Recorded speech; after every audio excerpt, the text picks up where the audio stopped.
Good morning, good morning. We are live, we are live. Welcome to another edition of the Leadership Standard. My name is Buchilo. I'm going to be your host for today. Thank you everyone for coming. Thank you everyone for being a part of this show. We're not going to spend so much time. We just want to come in here, say some few words, and just the regular. We believe strongly that this is very important for folks to understand exactly what we are fighting for and what we are seeking for. The call for the dissolution of Nigeria is getting louder, and it is time for us to be that voice that will make a difference. So before we go in, let's do a short countdown, and we'll be joining shortly.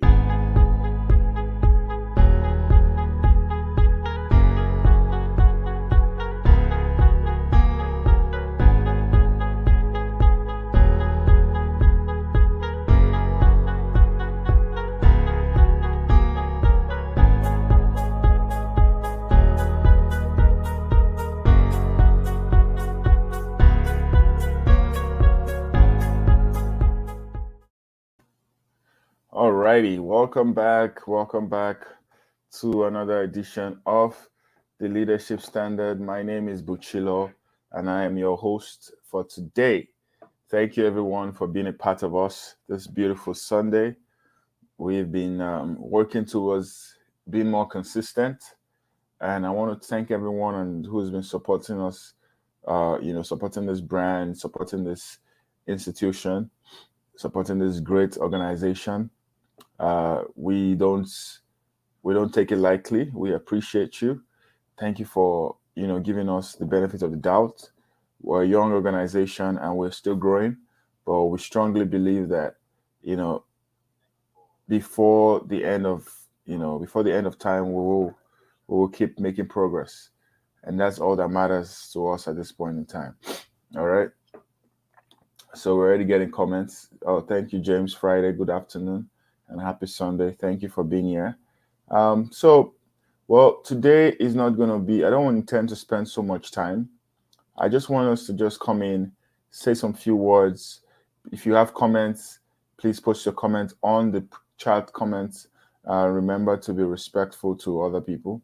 We would really love to see what you have.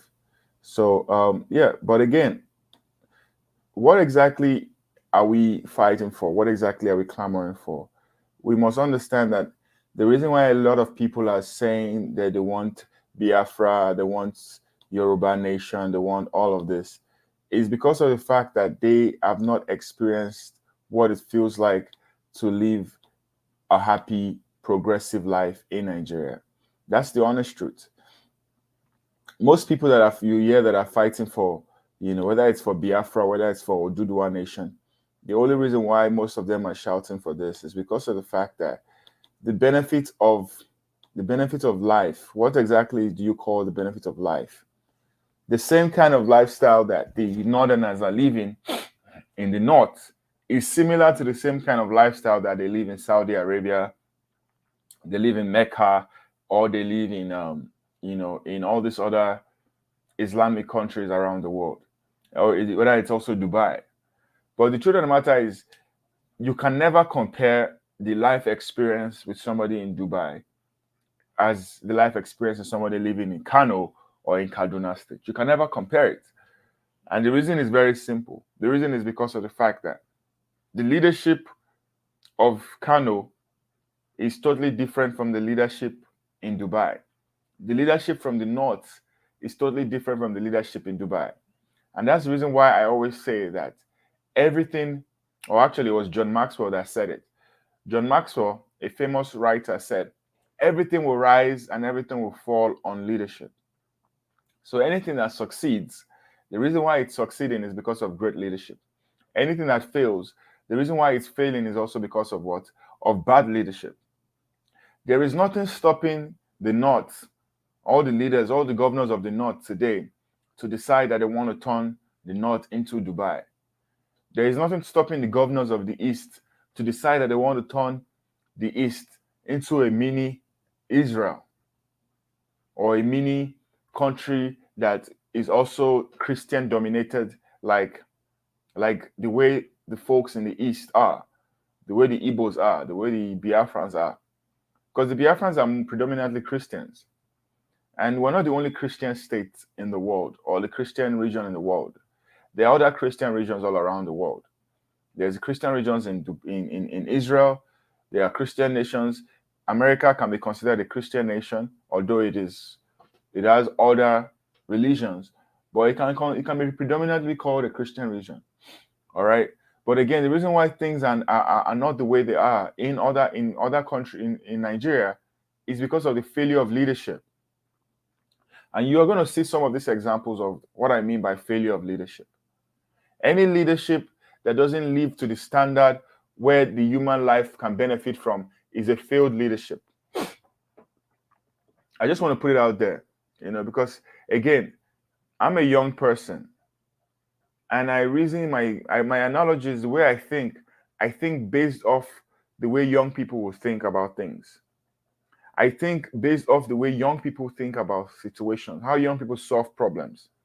The way young people solve problems are different from the way the elders solve problems. Nowadays, a young person can solve a problem by just going to Google.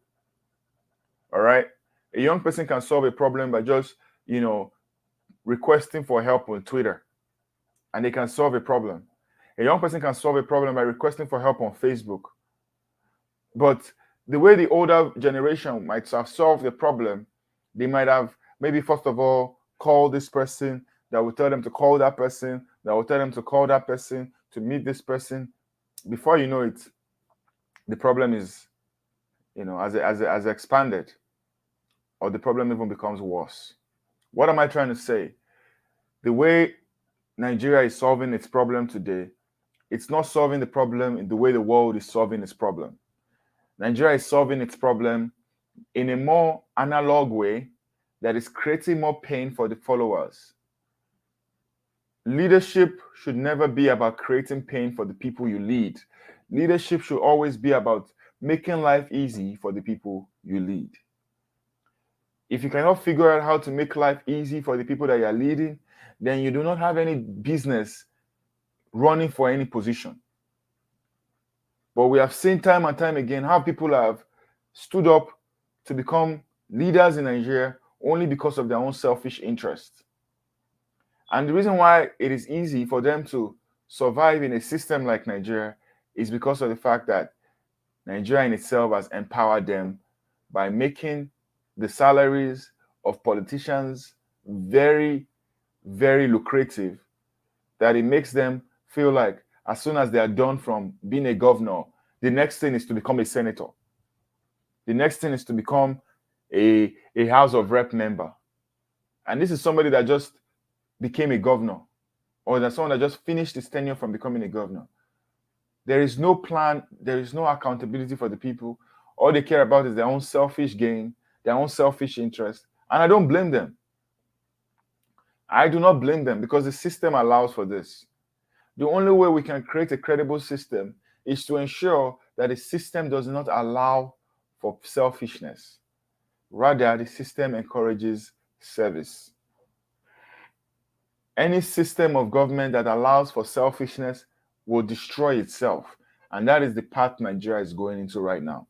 Nigeria is becoming a self-implosive system, a system that is imploding from inside. The biggest mistake that can happen to Nigeria right now is if it is invaded by terrorists. God forbid, let's say like external terrorists coming from other parts of another country.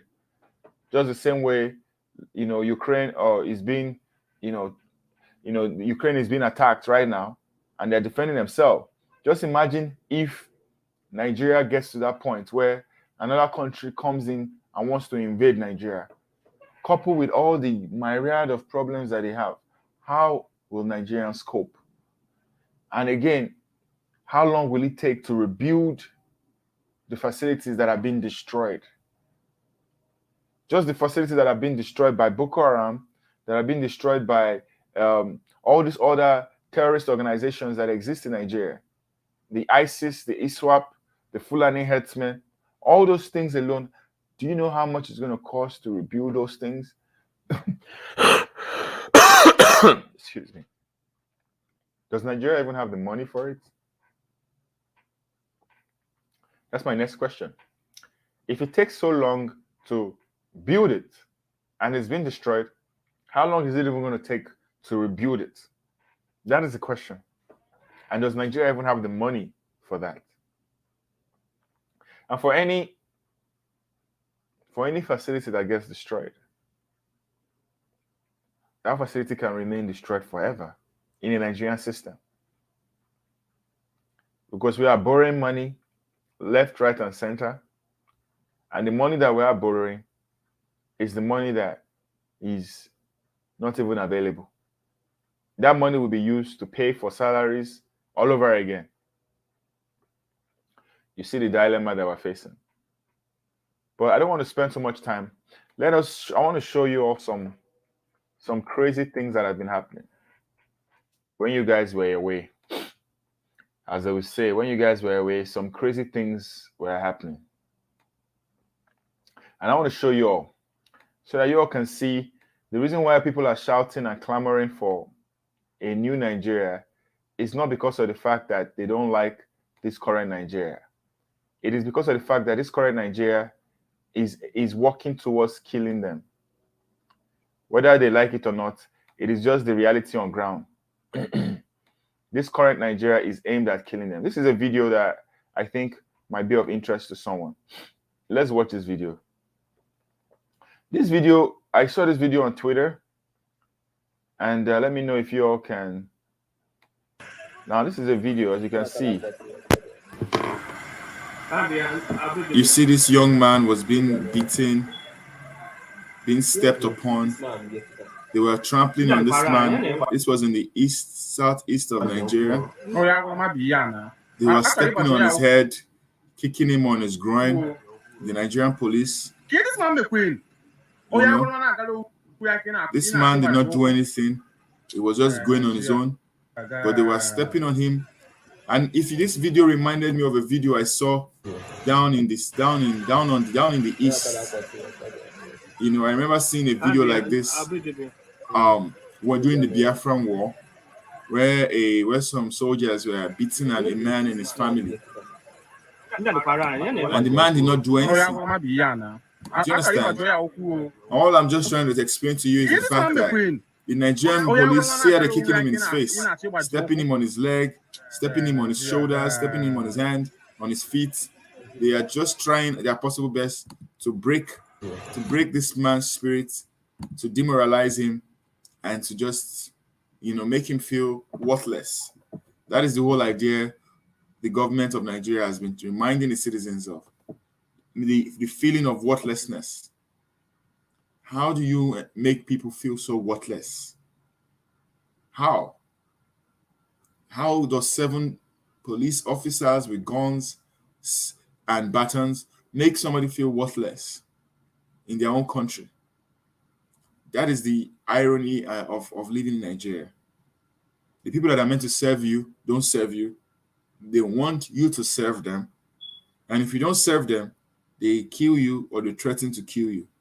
That in itself is a crime. What that man did, whatever he did, he doesn't deserve to be beaten or tortured like that. But that is the kind of country we live in. A country with no law and order. A country with no human rights. A country where you have to fight for your human rights. You have to fight for your human rights. Human rights are freely given rights enshrined in every constitution of the world that is required to be a human citizen. You should not beg for your human rights. As humans, we should not beg to express our human rights, to exercise our human rights, to exercise our freedom, our fundamental rights. We should not be begging for that. But that man was begging for his life. And that takes me to my next story. I want you to understand that Nigeria is such a horrible place right now that people are getting killed left, right, and center for crimes that they are not even aware of. This is a story of a bandit, or rather some terrorists that killed teachers, 4 others. They abducted 16 in Kaduna communities. When you look back, you see that these stories are commonplace in Nigeria. They are commonplace. They are commonplace in Nigeria. I hope you all can hear me. I'm gonna put my audio jack back. They are commonplace in Nigeria. Same thing. Whenever you look back, the terrorists are going about killing people in the north. I just showed you how the police were killing somebody in the southeast. The police stepping on his groin, stepping on his head, kicking him in the face. Isn't that torture?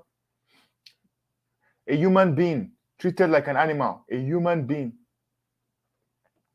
Just the same way this man is being killed. 4 others were killed. Teachers were killed in Kaduna for nothing. Do you know their crime? Their crime was that they are Nigerians. Their crime was that they were Nigerians. And I saw one who say, it's either you end Nigeria now, or Nigeria will end everybody. It's either we end Nigeria right now and decide how we want to make use of the country, how everybody should break out and focus on themselves. To your tent, O Israel. The Bible has been giving us the manuscript for a long time, how the human race should work. But we've not been paying attention. We've not been paying attention. So this man was killed.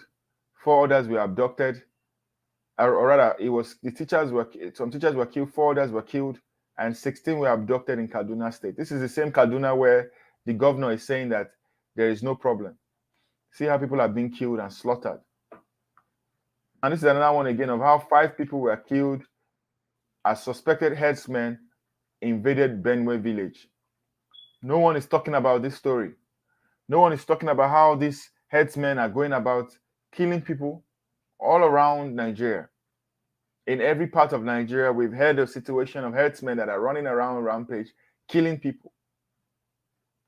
It is time for us to ask ourselves, is this how we want to live our life?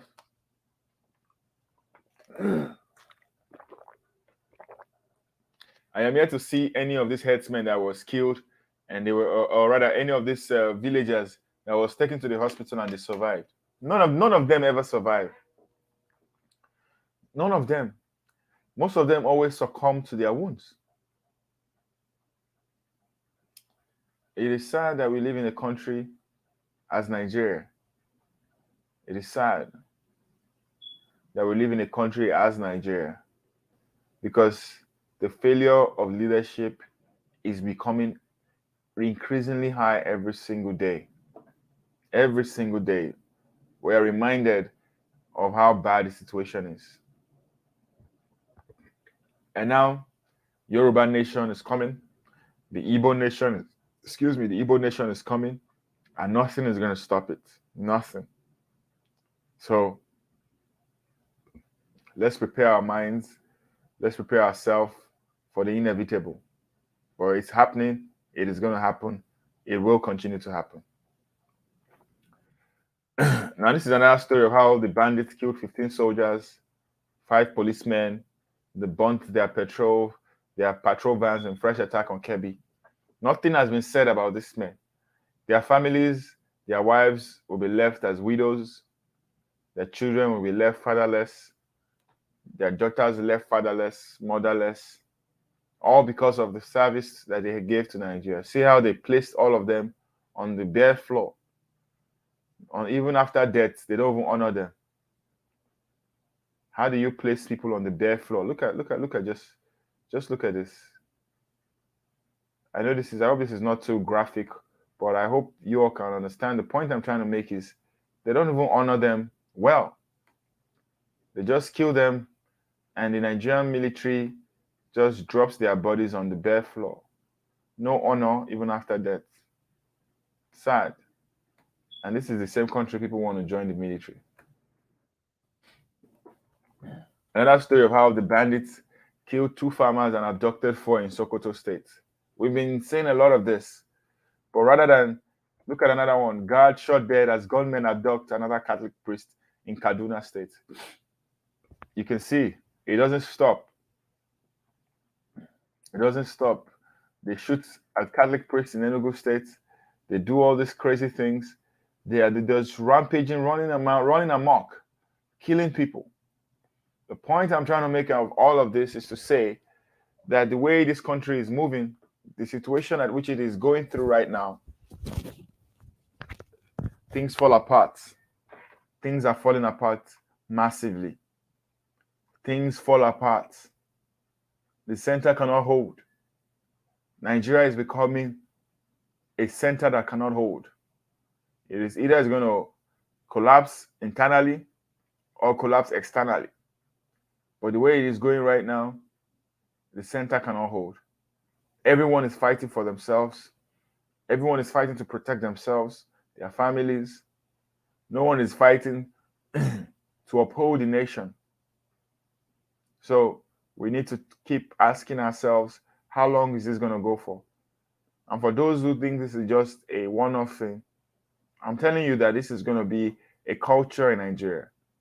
If care is not taken, and if the nation doesn't agree for peace, because everyone now seems to have a gun in Nigeria. It seems that's the cool thing to do. Everyone seems to have a gun in Nigeria. Everyone seems to have a gun in Nigeria because now they're just going about killing people, kidnapping people. And the Fulani herdsmen have shown how easy it is to get a gun. They've paraded themselves with guns several times on video.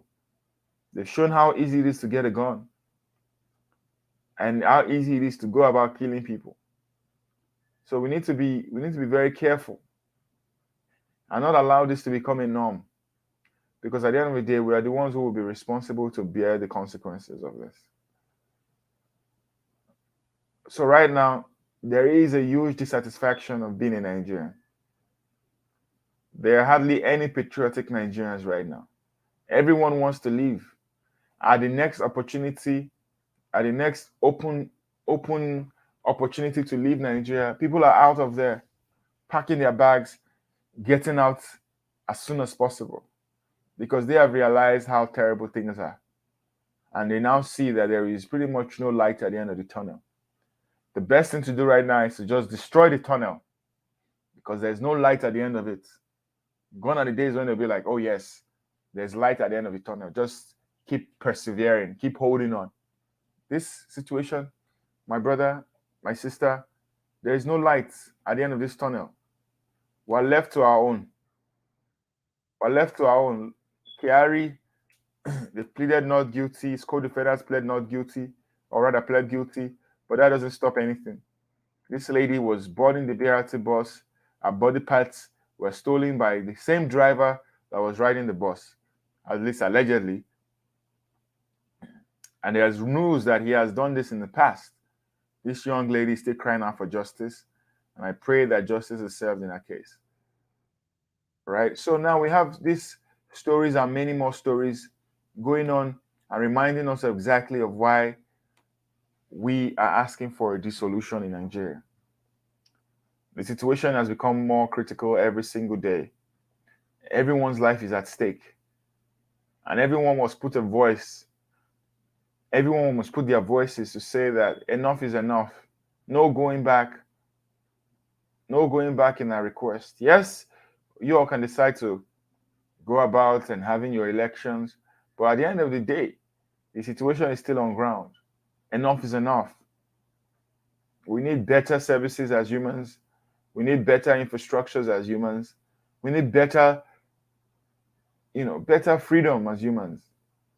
Enough of this coercion and this duress and this stress that exists in a country that is expected to serve its people.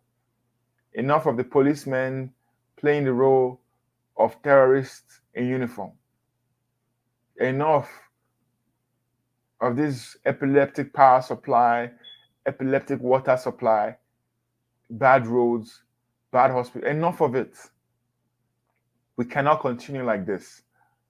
The time to put a stop to this is now. And I am raising my voice as part of the people of our generation that have said we've had enough. We need better lifestyles. We need better life.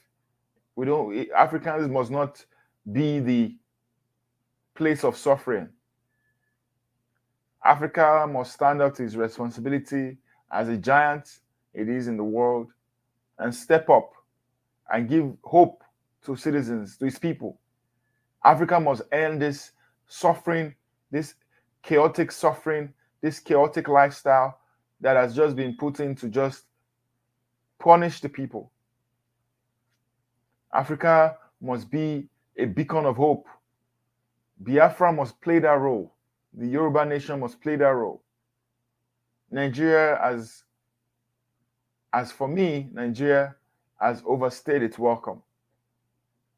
Because constantly we have seen how it has consistently failed its people, and it is time to put a stop to it. Peacefully, I join my voice with the voice of many others that are saying, enough is enough. It is time for a referendum to be conducted in Nigeria. I want to thank everyone who has always supported this program. You don't know how far your likes and your love go, but it goes a long way. And as well as your views. I really appreciate your time today coming out here to support this program. Thank you, everyone, for being a part of us today. We will be with you next time, God willing. Have a wonderful Sunday. Have a great week. I pray that your week will be prosperous, filled with joy, good tidings, and you will be at the right place at the right time this week. Amen and amen. Thank you all for watching. Have a wonderful day.